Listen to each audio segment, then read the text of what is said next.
Bueno, les contábamos que desde hace un tiempo se vienen financiando y desarrollando diferentes proyectos científicos con miras a poder atender integralmente o pensar integralmente la cuestión del coronavirus. Y, por cierto, hay 10 proyectos en el Nordeste que fueron seleccionados en el programa para fortalecer las capacidades en ciencia y tecnología en relación al coronavirus del Ministerio de Ciencia y Tecnología de la Nación. Estas propuestas, o dentro de estas propuestas, hay un proyecto que es de incidencia en las condiciones territoriales, urbanas y habitacionales en la contención y propagación del coronavirus en la provincia del Chaco. Por eso nosotros estamos en contacto con el coordinador del proyecto, que además es el decano de la Facultad de Arquitectura, el arquitecto Miguel Ángel Barreto. ¿Cómo le va, Barreto? Buen día. Gabriela Bizarro lo saluda.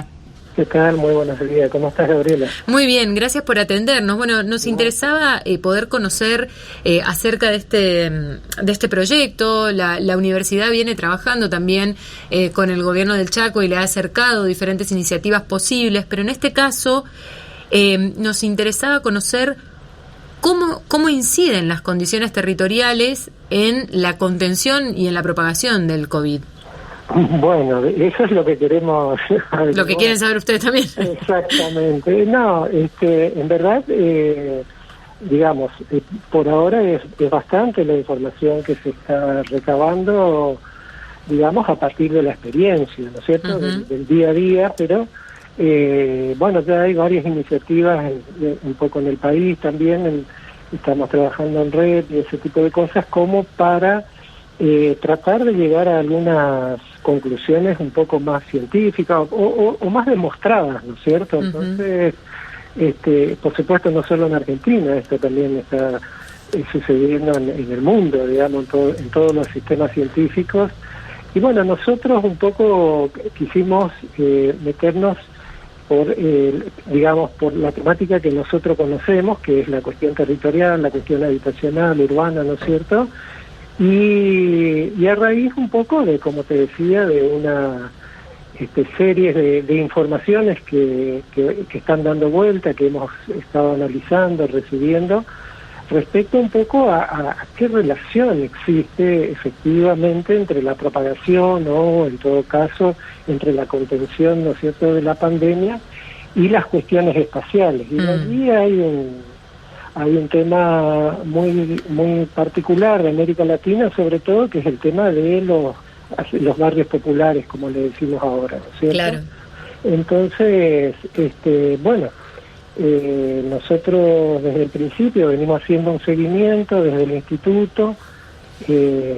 Vimos que en Argentina, en parte, se trabajó muy tempranamente sobre la situación en lo que respecta a lo epidemiológico, a la medicina, digamos, a las acciones médicas, y las medidas fueron muy acertadas, ¿no es cierto?, en ese sentido. Bueno, gracias a eso un poco Argentina tuvo un comportamiento destacable, si se quiere, entre las políticas que en general se aplicaron en el mundo para la contención, pero cuando empezó a afectar a los barrios populares, es decir, cuando ya dejaron de ser casos que provenían de afuera y empezó a haber circulación y bueno, nosotros, acuérdense que tuvimos el primer caso importante en la Villa 31, ¿no es cierto?, y después de ahí en más comenzó a darse otras situaciones, tanto en el Gran Buenos Aires, en la misma ciudad autónoma, como también en otras ciudades, y bueno, particularmente acá en el área metropolitana.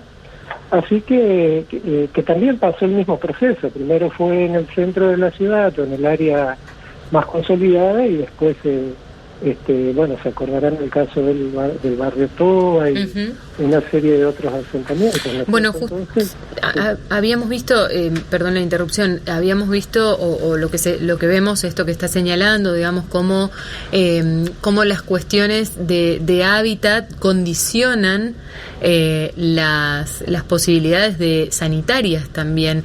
En este sentido, ¿hay algo que se puede hacer en lo inmediato, en el corto plazo? Porque decimos, está claro que los que no tienen agua potable difícilmente puedan lavarse las manos de manera segura, ¿no? Exactamente. Pero bueno, además, un poco para terminar la idea de lo que te estaba comentando, Sí.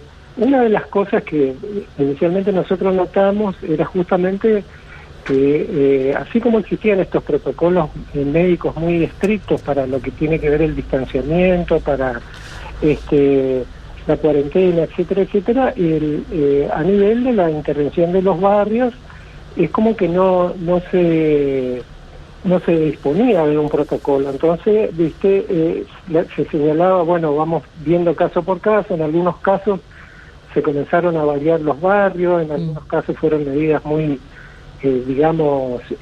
policíacas, militarizadas, que generaban mucho miedo en la población, ¿no es cierto? Entonces, de a poco se fue como encontrando un poco algunas ideas de cómo intervenir en los asentamientos, en los barrios populares, pero incluso así todo hasta hoy, ¿no es cierto?, no tenemos un protocolo estricto de cómo actuar cuando se descubre o salta en algunos casos en algunos asentamientos populares. Bueno, esa es un poco una de las metas del proyecto, ¿no es cierto? Claro. Por supuesto, nuestra idea es poder sacar recomendaciones para políticas, pero también de ahí se van a derivar todas estas cuestiones que vos estás señalando, ¿no es cierto? Queremos determinar bien las incidencias de la relación con las infraestructuras, con el hacinamiento, todas las condiciones de habitabilidad y de movilidad, porque son todos aspectos territoriales que hemos visto que tienen incidencia en la propagación, y por lo tanto es necesario tener un conocimiento más detallado, ¿no es cierto? Claro. En Europa esta problemática prácticamente no existió. Esto empezó a verse acá en América Latina porque bueno, acá es donde tenemos este tipo de barrios, ¿no es cierto? Entonces prácticamente se abrió como un espacio nuevo de investigación, y la idea es esa, ver un poquito. Están habiendo conociéndose algunas investigaciones referidas también al asoleamiento, a la ventilación, es decir, no solamente aquello relacionado con el agua potable o algunas otras cuestiones de infraestructuras básicas. Y bueno, y por supuesto todo esto hay que relacionarlo con las condiciones de habitabilidad desde el punto de vista del hacinamiento y la posibilidad del trabajo en la casa o del estudio en la casa, bueno, son condiciones que en muchos barrios no es posible. Claro. ¿Cierto? Y de qué manera realizarlo. Bueno, un poco de eso se trata el proyecto. Arquitecto, ¿y están trabajando con alguna mirada, digamos, con alguna muestra en algún barrio en particular del Chaco, o cómo es la metodología de trabajo? El proyecto se formuló porque este proyecto viene necesariamente se formula con la articulación del gobierno provincial, ¿no es cierto? Se requiere y es una investigación prácticamente asociada con ellos, con el área de la parte de ciencia y tecnología y el Ministerio de Salud. El proyecto planteó trabajar con los infectados, ¿no es cierto?, con la base de datos del Ministerio de Salud, al cual se le va a anexar ahora un formulario, una encuesta electrónica complementaria, porque Salud ya está haciendo el seguimiento de todos los casos que hubieron, los tiene identificados. Es un trabajo bastante sensible, pero la idea es recabar ahora estas informaciones que yo te estoy señalando, es decir, las condiciones de habitabilidad, las condiciones de movilidad, relacionadas con la situación socioeconómica, por qué se tienen que movilizar, si hay cuestiones laborales necesarias, así de tipo de subsistencia y ese tipo de cosas, de manera tal que toda esa información complementaria que recojamos a través de la encuesta sobre las personas infectadas, es decir, sobre los casos directos, ¿no es cierto?, nosotros vamos a poder extraer algunas conclusiones referidas a todas estas condiciones habitacionales, urbanas, barriales, ¿no es cierto?, Y también tiene una mirada un poco más macro el proyecto, que tiene que ver un poco con cómo se distribuyó también en la provincia la pandemia, ¿no es cierto? Ajá, ajá. Entonces, bueno, esa es un poco la forma, la metodología en la que se va a trabajar.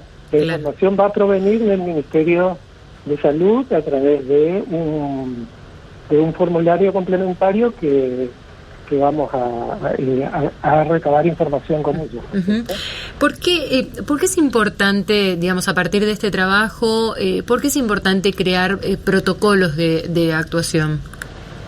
Y porque, bueno, primero está a la vista, ¿no es cierto?, que en muchos casos se cometieron muchos errores por desesperación, por querer, a lo mejor anticipadamente, querer intervenir de forma rápida. En muchos casos al principio se tomaba como estrategia, esto estoy hablando incluso en Buenos Aires y en otros países, porque esto es algo común, variar por completo a lo mejor un barrio popular, cuando a lo mejor la situación era algunos focos internos que se podían tratar como se tratan muchos otros, ¿no es cierto? Uh-huh. Entonces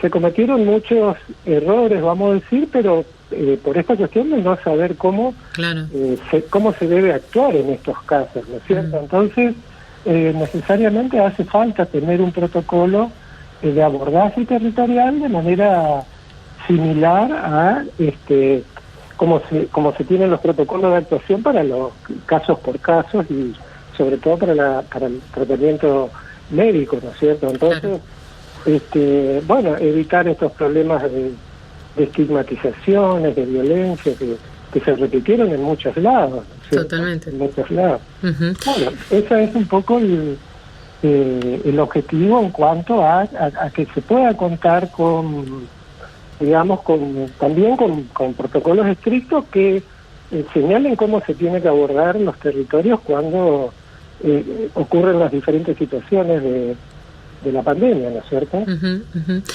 Arquitecto, como siempre, muchísimas gracias por haber charlado con la radio de la universidad. No, al contrario, Gabriela, un gusto y muchas gracias por interesarse siempre por los temas. Por favor, hasta luego.